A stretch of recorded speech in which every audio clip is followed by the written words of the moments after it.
आज चर्चा का विषय रहेगा हड्डियों के रोग। हड्डियों का कमज़ोर होने से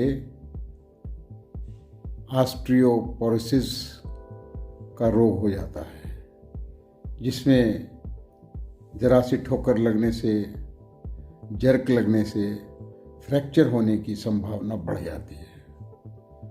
उम्र बढ़ने के कारण या एस्ट्रोजन की कमी के कारण ये रोग हो जाता है।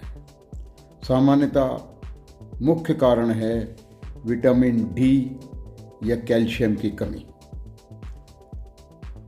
ये रोग आमतौर पर सूरज की रोशनी में कम होने के कारण से देखा जाता है। आहार में भी विटामिन डी होता है, उससे लिया जा सकता है, और सूर्य की रोशनी के अभाव में हड्डियों और मांसपेशियों में कमजोरी आ जाती है और दर्द होने लगता है। शिशुओं में रिकेट्स विकसित हो जाते हैं, मस्तिष्क मुलायम हो जाता है और हड्डियों असामान्य रूप से बढ़ जाती हैं हड्डियाँ, और बच्चों के बैठने और रेंग कर चलने में समय लग जाता है। माताओं के दूध में भी विटामिन डी कम होता है, इसलिए उन्हें कुछ सप्लीमेंट्स दिए जाते हैं। त्वचा का धूप के संपर्क में जाने से पोटेशियम फोर्टिफाइड फूड्स, खास तौर पे अनाज और डेयरी प्रोडक्ट से हमें प्राप्त होता है। विटामिन डी की आवश्यकता कई रोगों में होती है, जैसे हाई ब्लड प्रेशर है, हार्ट डिजीज़ है, कैंसर है, डायबिटीज़ है। उसकी समस्याओं को दूर करने के लिए भी विटामिन डी का होना बहुत आवश्यक है। इसके अभाव में या कमी के कारण थकान का अनुभव होना, बालों का भी तेजी से झड़ना प्रायः देखा जाता है। जैसा मैंने कहा कि धूप में विटामिन डी का बहुत अच्छा स्रोत होता है। सुबह सूर्य उगने के समय या रात को दोपहर के बाद शरीर पर कम वस्त्र पहनकर धूप में बैठने से विटामिन डी हम प्राप्त कर सकते हैं।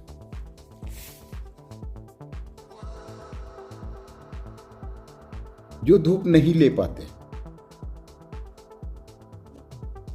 वो कुछ भोजन में, डाइट में बदलाव लाकर इसकी आपूर्ति कर सकते हैं।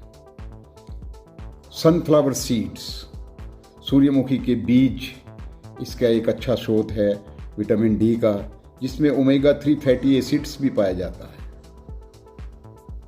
इसका बेस्ट यूज़ ड्राई रोस्ट इसको कर लीजिए, चूर्ण बनाकर उसे ऐसे ही फक्की मार कर ले सकते हैं, ऊपर से कोसा पानी पी सकते हैं। सलाद में, सब्जियों में मिलाकर भी इसका सेवन कर सकते हैं। और दूसरा चीज़ है जो बहुत अच्छा स्रोत है, वो है मेथी दाना। शास्त्रों में कहा गया है मेथी दाना आरोग्य का खजाना। चमत्कारिक लाभ देता है मेथी दाना। इसमें फाइबर, आयरन, विटामिन ए और विटामिन डी का भरपूर मात्रा में पाया जाता है। रात को मेथी दाना अच्छी तरह धोकर पानी में भिगो दीजिए, सुबह इसके पानी को पीजिए और मेथी दाने को भी चबाकर खाइए, या इसे उबालकर ठंडा करके भी लिया जा सकता है।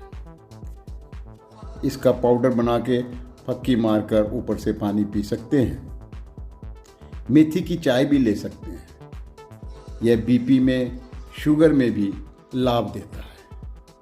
फिर है अगली चीज़ मोरिंगा या सहजन, इसे ड्रम स्टिक्स भी कहा जाता है।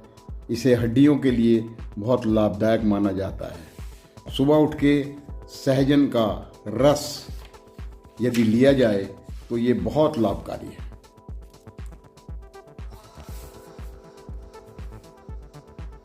विटामिन डी होने के साथ साथ इसमें कई प्रकार के एंटीऑक्सीडेंट्स भी पाए जाते हैं। इसमें कैल्शियम, मैग्नीशियम, फास्फोरस भी होता है। आँखों की रोशनी बढ़ाने में भी ये सहायक है। फिर है देसी घी। देसी घी में भी अच्छी मात्रा में विटामिन डी होता है। इसमें गुड फैट्स भी होते हैं। इसे दाल में, सब्जी में डालकर लेने से या रोटी को चुपड़ कर लिया जा सकता है। इसका प्रयोग सर्दियों में अधिक लाभ देता है। इसके अलावा पनीर में, संतरे के रस में, दूध, मक्खन, दही और मशरूम में भी इसका बहुत अच्छा स्रोत है।